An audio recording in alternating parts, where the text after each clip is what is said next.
That's going back and putting the Homo sapien as a major omnivore. And it's just, there's no proof to that. There's no realistic common sense or scientific evidence. We're eating that way, but there's nothing in the body to show that we're designed that way. So that's part of the problem. The other thing, of course, and I want to get into foods today. To be honest with you, I'll try to cover a couple of your questions, but I think we need to cover some foods. We've never really done that per se, and really important. But I want you to think about a magician for a minute. There's a magician, and he's getting you to look over here, right? He's getting you to look over here while he's doing his thing, but over here is where the real workings are, where the truth is, where what's reality, how the setup is to the trick. And so we always look over here, and that's just what this was about. We always blame the raw foods for the problems. We always blame the fruit. We always blame the foods for doing it. That's the magician looking over here. So we're blaming the foods. What we don't understand is the human body. What we don't understand is toxicity, acidosis, the lymph system, and what type of diet does it really take to clean this system out. This is where the problems lie, not in playing the diet. Oh, this diet didn't work for me, I need to go over and get back to the paleo diet, or this, I need to eat all these gallons of raw milk and cream and butter and all this. That's the magician's trick, looking over here, blaming the diet. The reality is within the individual and this gigantic sewer system. It's very difficult, my friends, to move lymph. And that is the body's lymphatic system and what acids are doing to you. And on a raw food diet, you're going to get new hair. You're going to get rebuilding of teeth. On the process, you could have some healing crisis that would take some off. There's no question, because remember this, the body always dumps its weaknesses. That's why if you have someone really weak and you have time, go slower, because the detox won't be as extreme. Remember, I told you about my first client who came to me that she lost all her fingernails going from a New York City diet to an ashram in the Bahamas that was eating nothing but fruit and fasting. So that radical change, her body just dumped her fingernail, dumped everything that's weak so it could rebuild it. Common sense. So let's look at some things here a minute in terms of food sources. You know, again, this is detoxification, and somehow the fruit understanding and the fasting got lost in this barrage of Hippocrates and all these people cousins who are teaching against fruits and pumping up the vegetables. That would put us in the line of herbivores. And I think if you sit down realistically and look at herbivores, horses, cows, elephants, rhinoceroses, giraffes, we don't fit into that syndrome at all. We have nothing like those vertebrates. We don't have a gut near the length of that. We don't have the multiple stomachs. We don't have the grinding teeth for the cellulose. There's nothing in the Homo sapien that represents that. And when we go and we think grasses have more nutrition than berries, something's wrong with that, because berries actually have far more nutrition than grass. And yet, you'll get a herbivore chewing down on that grass. Nobody messes with wild stallions unless you have a rope or a gun or something like that. There are some of these animals that are so strong, you better hope they're loving. And of course, most herbivores are loving, of course, because they're not meat eaters. So really want to take a look at that. So let's look at some foods for a minute, okay? So we're talking about meat, you know, meat, healthy, right? Well, when you look at two things, we're going to look at two things when we look at foods. We're going to look at the energetics of a food, which is the electromagnetic energy that's getting produced from all the movement of atoms and the magnetism of this. And then, of course, which reflects its chemistry. And then also we want to look at the chemistry of things. And I'm not going to get high in chemistry of things. Half of it I even forgot by now. But let's look at a simplistic look at some of these foods. Meat. All you have to do is get a knife and cut off a piece of your meat somewhere, cut a piece of your hindquarters, cut a piece of yourself off. That's exactly what meat is. It's a bunch of cells and two fluids. And that holds true with every creature. Bunch of cells and two fluids. And that's what you call healthy. Well, the problem is that as soon as something dies, putrefaction in terms of meat and blood comes setting in. Putrefaction, you can smell that pretty quick. How fast does fish stink when you pull it out of the water?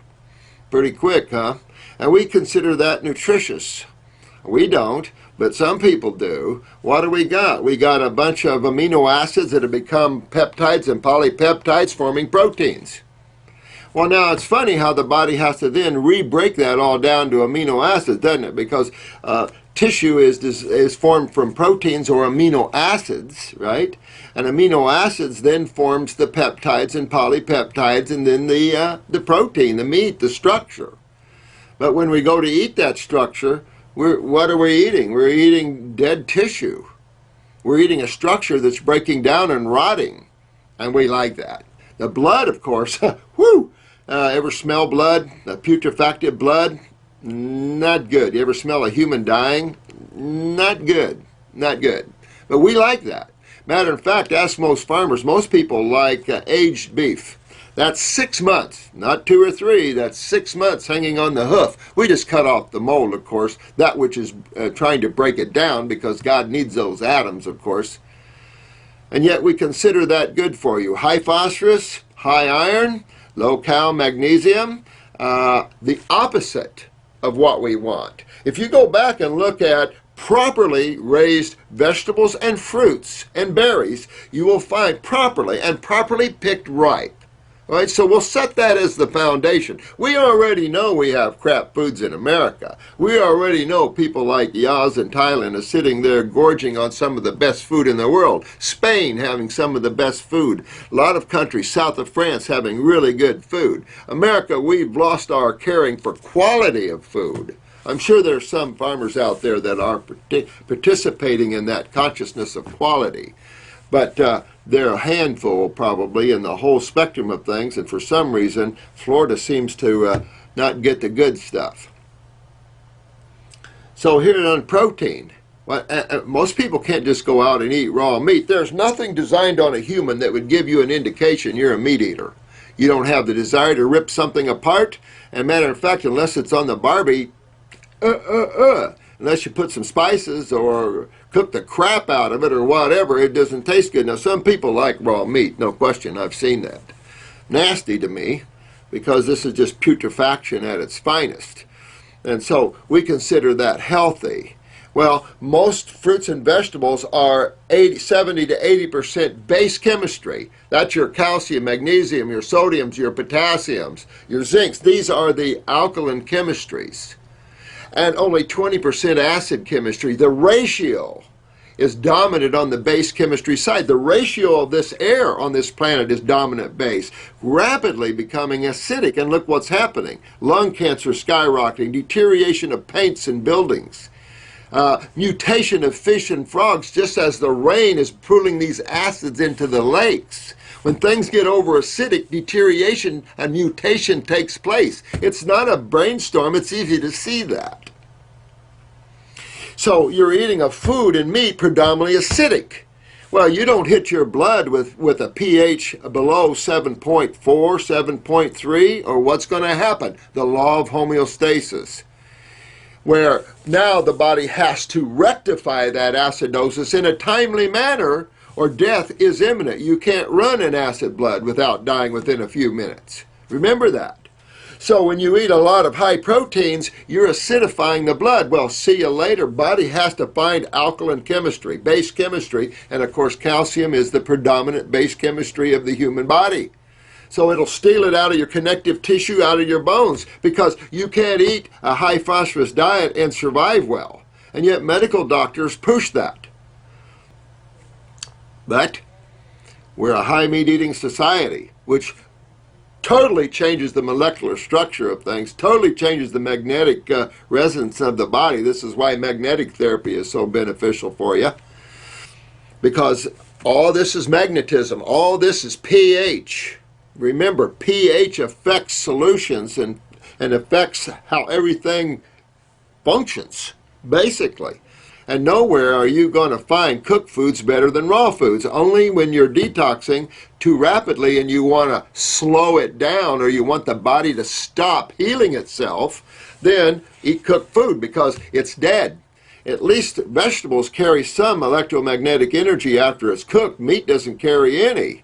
Alive, raw meat is just like you. It's vibrating with lots of energetics. But that rapidly changes as soon as death occurs. And that soul or that consciousness leaves that embodiment, then the body decays. Okay, that's life. Beans.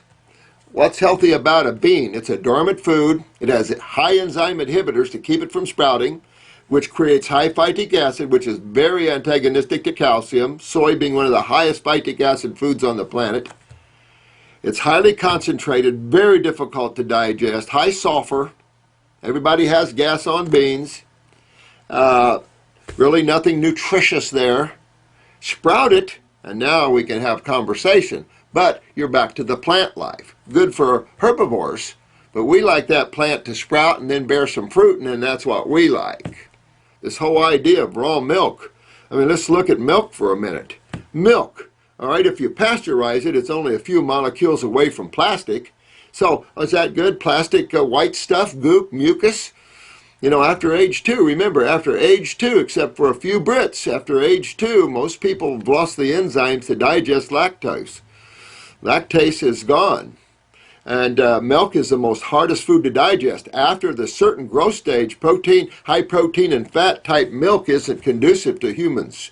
Yes, we can argue goat's milk is a little better for babies than cow's milk. Cow's milk is horrible for humans. But, you know, we're selling it. The raw, now our government's trying to eliminate all raw milk.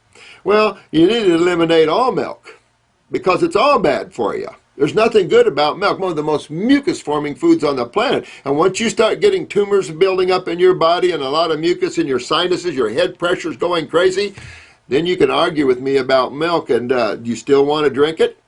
You know, and I'll show you. I'll clean your head out, and then I'll give you milk back, and I'll show you clog yourself right back up.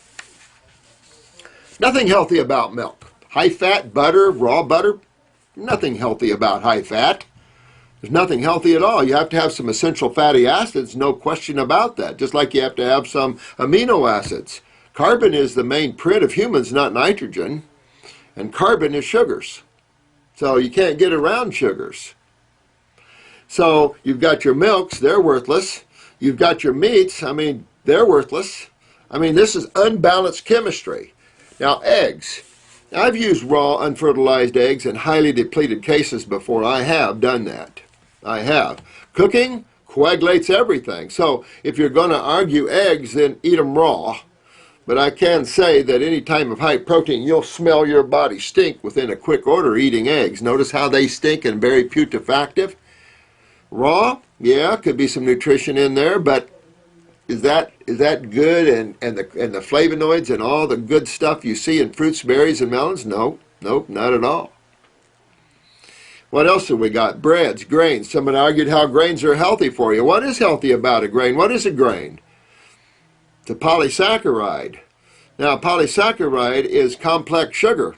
Is there something healthy about complex sugar? Hell, half the people are bitching about sugars in the first place. And then they're eating grains? That's complex sugar. That's a lot of fructose and glucose bonded together. High sugar. What else we got in there? Got a little germ in there. Okay, there might be some healthy things in germ. I used to sell wheat germ a lot in the wheat. But again, fairly dormant, concentrated foods in that respect. We don't give them to animals. Farmers don't give grains to animals unless they want to fatten them up and keep fat on them. Don't need to. You don't need to give corn to horses. They do well on grass. Nobody messes with horses that are eating grass out there. Strong horses are, they can be fearful. So grains, nothing healthy about grains. Have people lived on them? Yeah, people have sustained on them. They've had to. But check the difference between grain eaters and raw food eaters. Big, huge difference. And grain eaters look like grain eaters, you know. There's nothing healthy. Acidosis. And again, all the dog food, all the dog manufacturers are trying to put grain-free. Well, why would the grains are so healthy? Why are all the, like Purina and stuff, trying to get away from grains? They're not healthy. They're a big reason why America is obese. You know, grains are bad, bad, bad, and they're mostly acidic except for quinoa and maybe millet. You know, you have some alkaline grain, but you still have a complex sugar on your hands. Not overly nutritious, enzyme inhibitors again, phytic acid again, all these other things again. Well, what's left there? Fruits and vegetables and berries and melons. So I hope this helps you to understand that a raw food diet is superior in every single way, in its chemistry and in its physics, in its electromagnetic energies. Because we've been eating diets like that gentleman is eating, with all the milks and all the butters and all the meats and all the eggs, that's how humans got to this level of cell decay. Humans are at the worst level ever seen, no question, but the lymph systems, as you guys, and especially you that really are taking this on and learning with the iridology and everything, you're seeing these lymph systems in people just a total mess. And this is what the gig is. This is the game right now. If you don't get with the rules of the game, you're not going to be able to get well. Patience, endurance, all these things play a role in the unwinding of generations of bad food eating, of cell deterioration, of heavy lymphatic stagnation. We have years of creating this, generations of thousands of years of creating this. Now, we have to uncreate this. We have to get back to the living presence of life, back to nature, back to some sunshine. Most people don't get into the sun at all. And then all the vitamin D issues. You know, and you get all these issues, man. You got to go out and play with Mother. Go out and play with the Mother, and the big Mother, the Mother Earth, and have her wrap her arms around you. Enjoy walking in the woods or go on the beach. You know, have fun in that way. Get into raw foods. No one's saying you're going to be a perfect raw foodist and it doesn't matter. Because it's going to take, you know, a long time to unwind the human misery. A long time. And thank God to you beautiful mothers out there are raising your babies raw. That you are the saviors of the world coming. I can just tell you. Because if we don't turn our children's genetics around, you see what's going on. You never saw St. Jude 15 years ago like this. You never saw all this going on like you have now. The rapid deterioration of the Homo sapiens species. And it occurred from all the milks and the butters and the cheeses and the meats. Not from fruits and berries and melons. That's what we use to get people well. And you know, it's funny, we can get anybody well at any level. So this is some of the problems that we face here, the unawareness and blaming fruit and vegetables and berries and melons. That's got to be the problem. I'm losing my teeth and I'm losing my hair. They've got to done it. Now my hair's growing back because I'm eating meats and all that. You're stimulating yourself. These are high stimulants. And you're going to find that you'll reach a plateau, and now the hair is going to rapidly go off the other way. You're going to see the acidosis setting into the body, the congestion building back up in the body. Do not lose focus of truth, which is living foods are always superior to anything else. And we don't have anything on us to show us in eating anything other than fruits, berries, and melons, and maybe some tender greens. No question that man could get away with that and is getting away from that with that. I don't have a problem with it, but why did we invent a juice extractor for? Get rid of the cellulose, didn't we? Because we don't handle cellulose well. Not at all. And so it takes energy and it takes digestive power to deal with this. Well, if you're working with sick people, you don't want their energy to go digestion. One of the questions yesterday was the long distance running, marathon running. And it's not just running, it's swimming, it's everything else. You have more energy when you don't eat than when you eat, if you hadn't noticed. Don't walk with doubt or controversy. Walk with knowingness. Truth is a simple knowingness of what is and what is reality. Look into the mother. Look into the earth. That's the largest laboratory we have. That's reality. That's what's going on here. Not what man thinks, not what scientists think, not what biochemists think, not what UCLA thinks. These guys are lost in worlds beyond. They have no clue of simple reality anymore. Because this site is for those that are healers. I'm building you all as healers, as many of you as you want, because we need you. People are suffering. And look at how many of you guys have overcome your suffering. It's just incredible. My heart is pounding big because I'm just so proud of every one of you guys. Do not get caught up in these people that try to bring the smoke screen in, or those that got trapped in the illusion that didn't understand why they were having problems. That's why I'm doing this. Because it's time we get our head out of this ignorance and out of these misconceptions and start looking at this. You know, all these foods, look at nuts. Everybody thought nuts was healthy. Look at those of you that have found that that's not the case. There's a hard shell around a nut for a reason. Coconuts, obviously, incredible food sources, but all your other nuts, very complex foods of proteins and fats. Need very little if you use nuts at all. But when you're detoxifying, you get rid of these concentrated heavy foods because you need astringents. You need foods that'll clean the body, refurbish the body. Well, now wait a minute. If you have to get away from proteins to clean and refurbish the body, why would you eat them in the first place? So I don't know. It's enough to say that balance is always important because of the consciousness of man, not for any other reason. And the consciousness of the cells in the human body, they don't know what living foods are. They don't know what electromagnetic energy is or higher consciousness is. Cells are being replicated on the old consciousness of omnivorish thinking and old family values and everything else. So your cells in your body, you're educating and uplifting the very cells in your body.